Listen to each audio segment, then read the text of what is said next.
वो तो quarterly file करनी थी, 3 महीनों की फाइल करनी थी ना। जो चालान पे करना है हमने वो तो पर मंथ करना है, हमने पर मंथ कर दिया, ठीक है। बट जो टीडीएस की रिटर्न थी वो तो क्वार्टरली पे करनी थी। क्वार्टर कैसे थे? जनवरी, फरवरी, मार्च, अप्रैल, मई, जून, जुलाई, अगस्त, सितंबर, अक्टूबर, नवंबर, दिसंबर, ये 4 क्वार्टर थे हमारे पास, ठीक है। बट ये तो एक मंथ ही कंप्लीट हुआ है ना अभी, तो अगले मंथ्स की कुछ पेमेंट्स और थी इनकी। सपोज इन्होंने कुलदीप को ही रेंट दोबारा पे करना था नेक्स्ट मंथ में, 1 दिसंबर 2022 को 37,500 पे करना था, उसमें से उसने 3750 रुपये काट लिए। सेम नवनीत को भी उसने अपना रेंट पे करना था सेम अमाउंट का, 37,500 का, 3,750 उसने इसमें भी टीडीएस काट लिया। तो फ्रेंड्स यहाँ पे हमारा एक क्वार्टर कंप्लीट हो गया। अब बोलोगे कि यहाँ पे तो 2 मंथ ही हुए हैं, ठीक है ना। इन्होंने बिल्डिंग रेंट पे जो ली होगी ना वो नवंबर में ली होगी, तो अक्टूबर में कोई एंट्री नहीं थी इनकी टीडीएस की, कोई टीडीएस नहीं काटा इन्होंने किसी का, ठीक है। तो मैंने ये एग्जांपल इसलिए लिया है कि आपके मन में ये डाउट ना रहे कि 3 मंथ की एंट्री होनी ज़रूरी है, 2 मंथ की भी एंट्रीज हो सकती हैं। हो सकता है किसी मंथ में हमने कोई ऐसी पेमेंट करी ही ना हो जिसमें कोई टीडीएस कटे, ठीक है ना। तो हम 11th और 12th मंथ का जो क्वार्टर बना वो अक्टूबर, नवंबर, दिसंबर का जो क्वार्टर बना, अक्टूबर से लेके दिसंबर का जो क्वार्टर बना उसकी जो रिटर्न की फाइलिंग की डेट थी वो हमारी टीडीएस की 31 जनवरी थी, और टीसीएस की जो डेट थी वो 15 जनवरी थी, ठीक है। अभी रिटर्न फाइलिंग की बात करते हैं, रिटर्न भरेंगे हम इसकी, ठीक है। आप ये ध्यान में रखना कि मैंने आपको चालान अभी एनएसटीएल पे करना सिखा दिया, अभी मैं रिटर्न भरनी सिखा रहा हूँ आपको।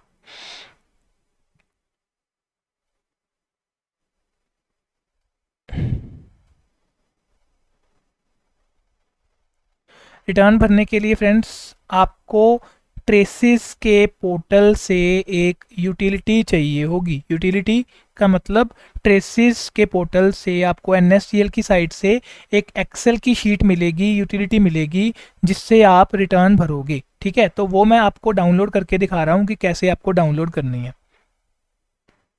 टीडीएस यूटिलिटी फ्रॉम एनएसटीएल से हम इसको डाउनलोड करेंगे, ठीक है। तो ये हमारे पास पहला लिंक ही आ गया, इस लिंक को भी आप नोट कर लीजिए, PROTEN/tinpan.com, ठीक है। इसको भी आप नोट कर लीजिए।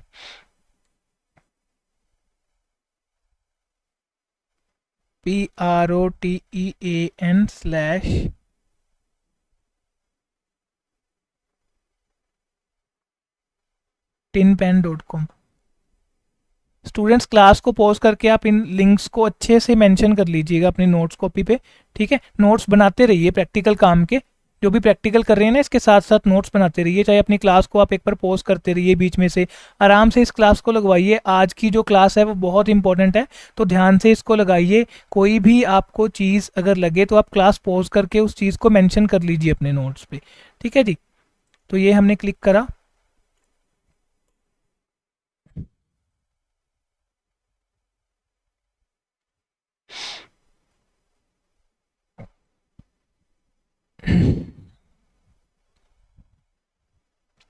मैं आपके साथ एक छोटी सी चीज़ डिस्कस करना चाहूँगा। अभी 2 चीज़ें डिस्कस कर रहे हैं ना हम, कि चालान पे करना है और रिटर्न भरनी है।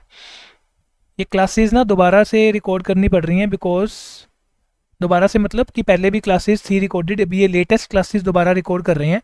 रीज़न बीइंग कि जो चालान की पेमेंट अभी हमने एनएसटीएल पे सीखी, वैसा ही चालान ई फाइलिंग पे भी गवर्नमेंट ने स्टार्ट कर दिया है भरना, ठीक है। ई फाइलिंग पे जाके भी हम टीडीएस का और टीसीएस का चालान पे कर सकते हैं। मैं वो भी आपको बताता हूँ, पहले मैं एक बार ट्रेसिस को कंप्लीट कर दूँ। जैसे मैंने अभी एनएसटीएल से मैं बोल रहा हूँ यूटिलिटी डाउनलोड करूँगा टीडीएस की रिटर्न भरने के लिए, ठीक है। टीडीएस की रिटर्न भरने के लिए जैसे एनएसटीएल से मैं यूटिलिटी डाउनलोड करूँगा, तो उस यूटिलिटी से जो रिटर्न बनेगी, उस यूटिलिटी से जो रिटर्न बनेगी, रिटर्न बन के आपके पास एक 27A नेम से पीडीएफ सेव हो जाएगी रिटर्न भरने के बाद, प्लस एक FVU फाइल बन जाएगी। ये दोनों चीज़ें आपको टिन के सेंटर पे, जहाँ पे पैन कार्ड अप्लाई होते हैं, जिन्होंने NSTL का टिन सेंटर ले रखा होता है, वहाँ पे जाके आपको ये दोनों चीज़ें देनी है। ठीक है, अप्रॉक्सीमेटली 50 रुपीज़ इसकी फ़ीस होती है। ठीक है, रिटर्न फाइलिंग की फ़ीस ये टिन वाले आपसे लेंगे, एंट्रीज के अकॉर्डिंग होती है। अगर एंट्रीज ज़्यादा है तो थोड़ी सी फ़ीस ज़्यादा भी होती है इसमें। ठीक है, तो आप ये FVU फाइल पेन ड्राइव में डाल के या मेल कर देंगे और 27A का प्रिंट आउट टिन सेंटर पे दे आएंगे और उनको फ़ीस सबमिट करवा देंगे, वो आपकी रिटर्न भरवा देंगे। ठीक है, 2-3 दिन में आपकी रिटर्न प्रोसेस हो जाएगी। अभी ये जनरेट करना सीख रहे हैं हम, ये जनरेट करना। ठीक है, यूटिलिटी डाउनलोड करेंगे, फिर इससे ये जनरेट करेंगे सारा डाटा डाल के। पहले चलान पे करा, ठीक है, चलान पे करने के बाद सेकंड जो हमारा स्टेप था, यूटिलिटी डाउनलोड करके TDS की रिटर्न उस यूटिलिटी में बनाएंगे। उससे फिर ये बन जाएगी, यूटिलिटी से 27A की एक PDF बन जाएगी और FVU फाइल बन जाएगी। टिन सेंटर पे जाके उसको भर देंगे। ठीक है, अभी जो मैं बता रहा था ना कि E फाइलिंग पे चलान पे होना स्टार्ट कर दिया गवर्नमेंट ने, वो भी आपको सेकंड स्टेप में अभी बाद में बताता हूँ मैं। ठीक है, वैसे ही जो टिन सेंटर पे अभी मैंने बोला ना FVU फाइल आपकी थी और जो 27A की PDF थी, मैंने बोला टिन सेंटर पे आपको डिपॉजिट करवानी है, वो भी आप E फाइलिंग पे डायरेक्ट अपलोड भी कर सकते हो। E फाइलिंग पे डायरेक्ट अपलोड भी कर सकते हो। इस पे आपके कोई भी चार्जेस नहीं लगेंगे, कोई भी चार्जेस नहीं लगेंगे। ठीक है, तो ये दोनों चीज़ें मैं आपको पहले एक बार ऊपर का कंप्लीट करके ना फिर और एलेबोरेट कर देता हूँ। ठीक है, तो पहले आप देखिए कि ये हमारा ओपन हो गया। यहाँ पे नीचे जाके हमारे पास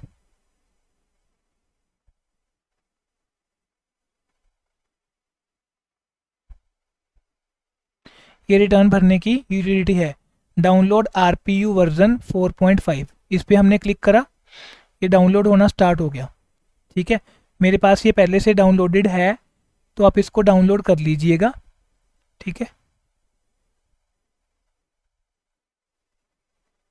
ये रहा, जिप फाइल थी फ्रेंड्स, मैंने इसको एक्सट्रैक्ट कर लिया। एक्सट्रैक्ट कैसे करते हैं, राइट क्लिक करके यहाँ से एक्सट्रैक्ट टू TDS RPU 4.5, तो आपके पास ये एक्सट्रैक्ट होके ये फोल्डर बन जाएगा। इसको ओपन करेंगे आप।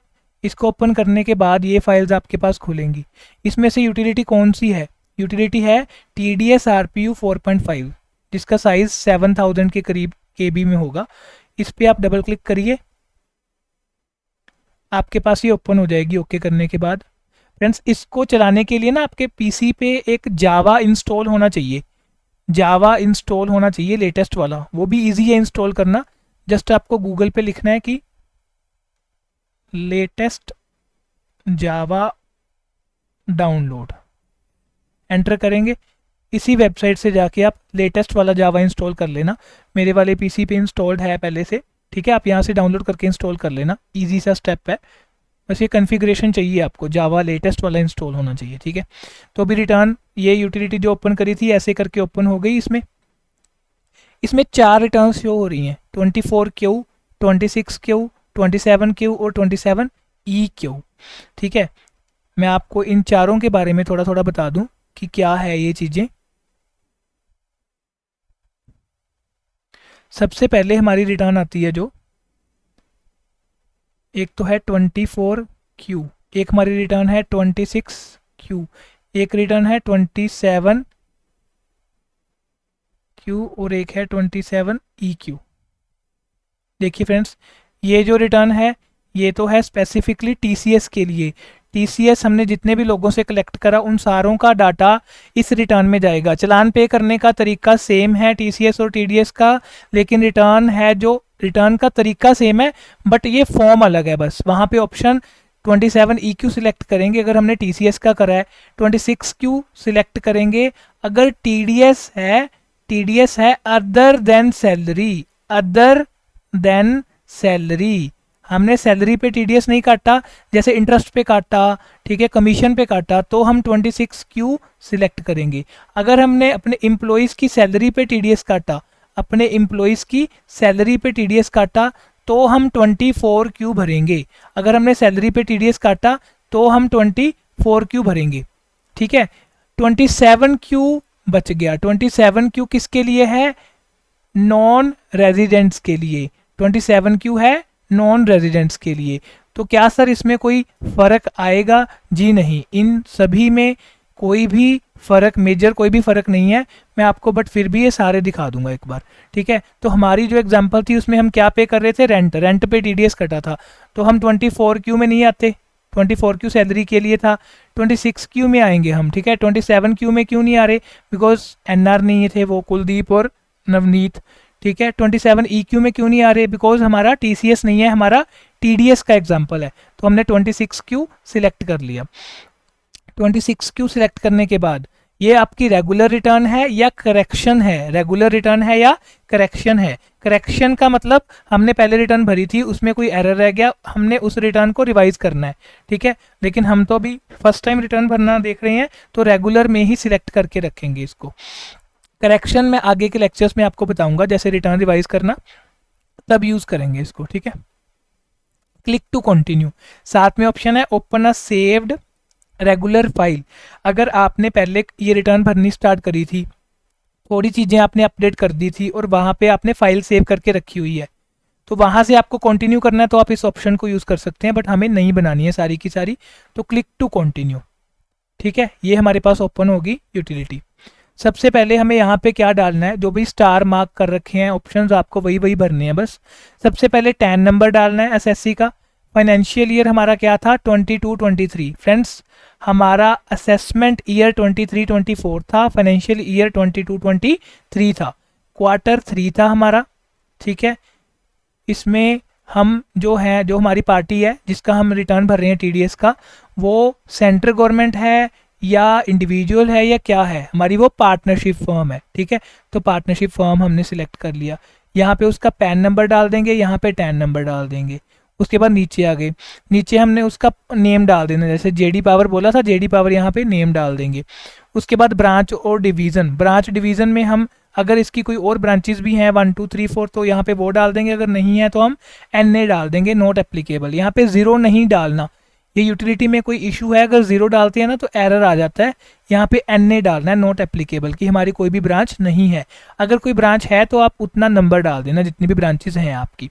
उसके बाद फ्लैट नंबर, पूरा एड्रेस डालेंगे आप, यहाँ पे स्टेट डालेंगे, ईमेल आईडी डालेंगे, ठीक है। ये पूछ रहा है कि has address changed since last return, जो आपने लास्ट रिटर्न भरी थी क्या उसमें जो एड्रेस डाला था उसके बाद आपका एड्रेस चेंज हुआ है? हमने बोला नहीं हुआ। अगर हुआ होगा तो हम यस डाल देंगे और यहाँ पे सारा नया एड्रेस डालेंगे फिर, ठीक है। नॉर्मली एड्रेस नहीं चेंज होता तो हम नो डालेंगे इसमें। पिन कोड डाल दिया, ये सारा एड्रेस ही डालना है और कुछ भी नहीं डालना है इसमें, ठीक है। नीचे आ गए, उसके बाद हमने इसमें क्या डालना है?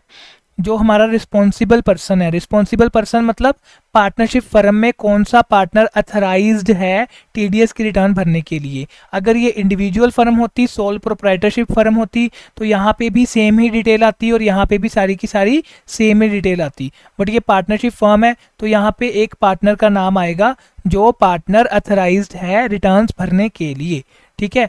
पर्सन का नाम डाल देंगे, डेजिग्नेशन में पार्टनर डाल देंगे, फिर उसका एड्रेस डाल देंगे, स्टेट डाल देंगे, ईमेल आईडी डाल देंगे, मोबाइल नंबर डाल देंगे, उसका पिन कोड डाल देंगे, ठीक है। ये सारी चीज़ें भरने के बाद आपका पेज जो 1 है वो रेडी हो जाएगा। यहाँ पे हमें क्या करना है? Has address change since last return, हमने यहाँ पे कर दिया नो। उसके बाद has regular statement for a form 26Q filed for the earlier period, क्या आपने क्वार्टर 2 का 26Q फाइल करा था? अगर नहीं करा तो नो कर देना, कोई दिक्कत नहीं है। अगर आपने करा है तो आप यहाँ पे क्या कर दोगे? यस कर दोगे। यस करने के बाद आपको यहाँ पे रिसीट नंबर डालना पड़ेगा। जो पिछली रिटर्न आपने भरी थी उसका एक रिसीट नंबर होता है। रिटर्न भरने के बाद आपके पास ना एक रिसीट नंबर आता है, जैसे ऐसे होता है, रिटर्न भरने के बाद आपके पास ये रिसीट मिलती है और इसको रिसीट नंबर बोलते हैं, ठीक है।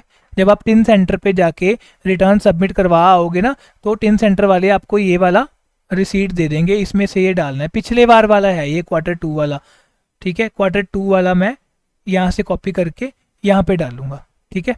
यहाँ पे डाल दिया।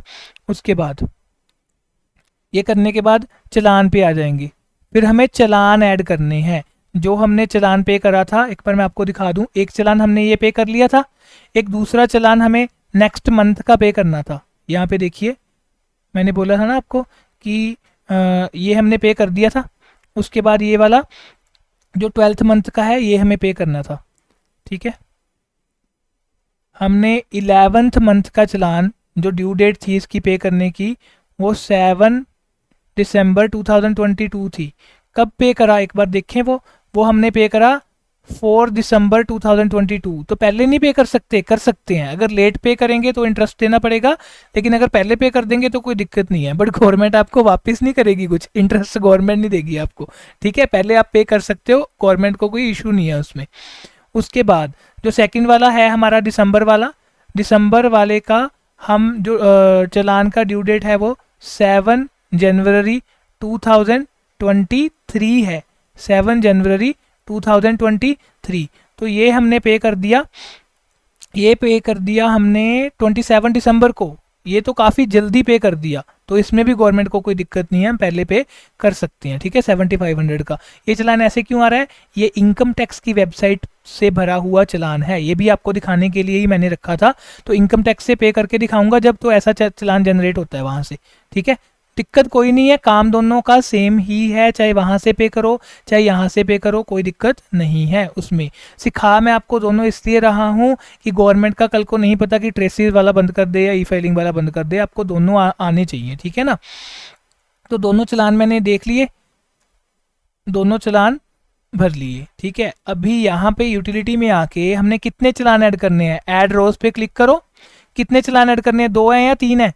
2 चलान है, तो 2 पे क्लिक करके ओके कर दो, 2 लाइनें ऐड होगी इसमें, ठीक है जी।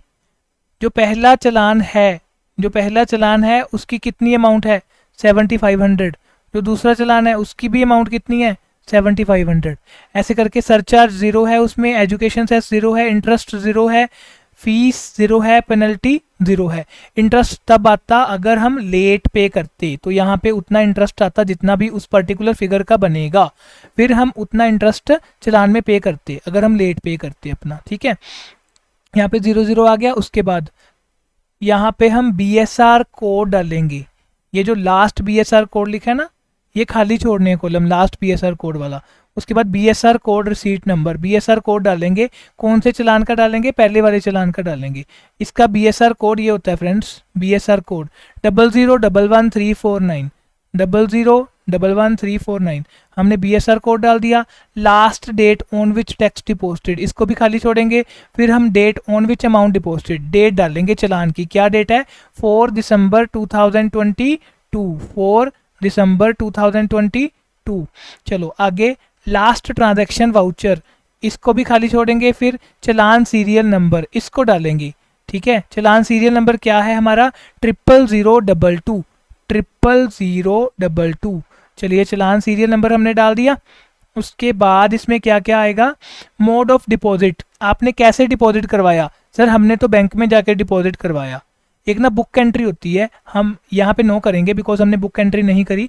एक बुक एंट्री होती है जो गवर्नमेंट के डिपार्टमेंट्स अगर किसी का TDS काटें तो गवर्नमेंट के डिपार्टमेंट्स चलान पे, कुछ गवर्नमेंट के डिपार्टमेंट्स जैसे एजुकेशन डिपार्टमेंट को ये प्रिविलेज है कि उसको चलान नहीं पे करना होता बैंक में, वो जस्ट ट्रेजरी से बुक एंट्री से ही बोल देती है कि पे हो गया। ये भी मैं आपको फ्यूचर के लेक्चर्स में बताऊंगा सारा, ठीक है। तो जब गवर्नमेंट के उन डिपार्टमेंट्स की हम रिटर्न्स भरेंगे जो चलान पे बैंक में नहीं करते, डायरेक्ट ट्रेजरी में करते हैं, तो यहाँ पे यस करेंगे। बट अभी तो हम नॉर्मल कर रहे हैं, हम गवर्नमेंट डिपार्टमेंट नहीं है, ठीक है, तो नो कर रहे हैं इसको। उसके बाद है interest to be allocated, interest हमारा इसमें कुछ नहीं है, ठीक है, अदर्स आ गया। उसके बाद है माइनर हेड, माइनर हेड कौन सा सिलेक्ट करेंगे फ्रेंड्स? ये वही आ गया जो चलान पे करते टाइम करा था, 200 या 400, 200, ठीक है, 200 सिलेक्ट करेंगे। इसी तरीके से हम यहाँ पे अपना सेकंड चलान की डिटेल भी डाल लेंगे, सेकंड चलान की डिटेल भी हम डाल लेंगे। उसके बाद सेकंड चलान की डिटेल डालने के बाद हम आ गए डिडक्टी डिटेल्स पे। दोनों चलान ऐड करने के बाद हम आ गए डिडक्टी डिटेल पे। यहाँ पे लिखेंगे, क्लिक करेंगे इंसर्ट अ रो। चलान 1 है जो, उसके अगेंस्ट कितनी एंट्रीज हैं? देखो 1 महीने का TDS इकट्ठा पे करना है फ्रेंड्स हमें ना, तो अगर हमें 1 महीने का इकट्ठा TDS पे करना था तो हमने 2 एंट्रियों का ऐड करके एक ही चलान में पे कर दिया। तो जो एक चलान ऐड करा है उसके अगेंस्ट कितनी एंट्रीज डालनी है? 2 एंट्रीज डालनी है। जो दूसरा चलान है उसके अगेंस्ट भी कितनी एंट्रीज डालनी है? 2 एंट्रीज डालनी है। ये ज़रूरी नहीं है कि हर चालान के सामने 2 ही एंट्रीज हों, 100 भी हो सकती हैं, 1000 भी हो सकती हैं, 50 भी हो सकती हैं। ये आपकी फ़र्म पे डिपेंड करता है कि कितनी बड़ी फ़र्म आपके पास है। मैंने ये सिंपल सी एग्जांपल इसीलिए ली है कि आपको अच्छे से एक बार समझ आ जाए। जब आप इसको ओके करेंगे तो 4 लाइनें देखो ऐड हो गई हैं, 2 चालान 1 की और 2 चालान 2 की, ठीक है ना। 4 लाइनें ऐड हो गई हैं। तो इसमें क्या क्या डालेंगे ये देखते हैं। सबसे पहले ये BSR कोड वगैरह तो इसने अपने आप ही डाल दिया चालान 1 का, ये सारा डाला हुआ है, ठीक है। रेफरेंस नंबर ज़रूरत नहीं है। सबसे पहले हम डालेंगे पैन नंबर, तो हम पैन नंबर डालेंगे पार्टी का, ठीक है। किसका डालेंगे? कुलदीप का, कुलदीप का पैन नंबर डालेंगे, ठीक है। पैन नंबर डालने के बाद हम क्या डालेंगे जी, यहाँ पे नेम ऑफ द डिडक्टर, यहाँ पे कुलदीप लिखेंगे। फिर डेट ऑफ पेमेंट क्रेडिट, किस दिन को हमने पेमेंट करी, हमने करी 1 नवंबर 2022 को। अमाउंट कितनी करी थी? 37,500। TDS कितना कटा? 3750। सरचार्ज उस पर 0 है, एजुकेशन सेस 0 है, ठीक है। तो ये सारा हमारा भरा गया। यहाँ पे डेट ऑफ डिडक्शन, जो डेट ऑफ पेमेंट होती है friends, normally date of deduction भी वही होती है। डेट ऑफ डिडक्शन का मतलब है जिस दिन हमने TDS डिडक्ट करा तो हम उसी दिन डिडक्ट करेंगे ना, जिस दिन उसको पे करेंगे उसी दिन उसकी पेमेंट में से काट लेंगे। तो सेम डेट 1 नवंबर 2022। अभी आ गया इसमें रिमार्क्स फॉर नॉन डिडक्शन और लोअर डिडक्शन। ये क्या चीज़ है?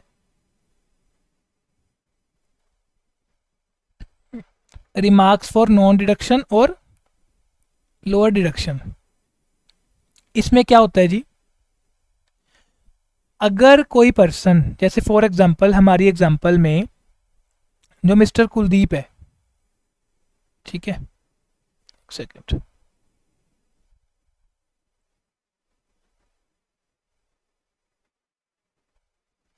तो हमारी एग्जांपल में सपोज करिए जो मिस्टर कुलदीप है वो बोल रहा है कि आपको जो मुझे रेंट पे करना है 37,500 का, आप पूरा का पूरा रेंट मुझे पे कर दो, मेरा TDS डिडक्ट मत करो।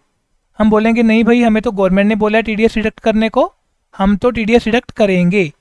तो गवर्नमेंट ने एक प्रोविज़न और भी डाल रखी है कि अगर किसी पर्सन को लगता है कि मेरा TDS डिडक्टिबल नहीं बनता, मतलब मेरी ये जो रेंट की इनकम है इस पर मेरा कोई इनकम टैक्स बनेगा ही नहीं, जब मैं रिटर्न फाइल करूंगा तो मेरा टैक्स बनेगा ही नहीं, मेरी इनकम जो इनकम टैक्स रिटर्न में आएगी वो टैक्स स्लैब से कम है, तो मेरा टैक्स बनेगा नहीं, तो गवर्नमेंट को वो पर्सन डायरेक्ट अप्लाई कर सकता है और नॉन डिडक्शन ऑफ TDS, और हमें नॉन डिडक्शन ऑफ TDS का सर्टिफिकेट ला के दे सकता है गवर्नमेंट से।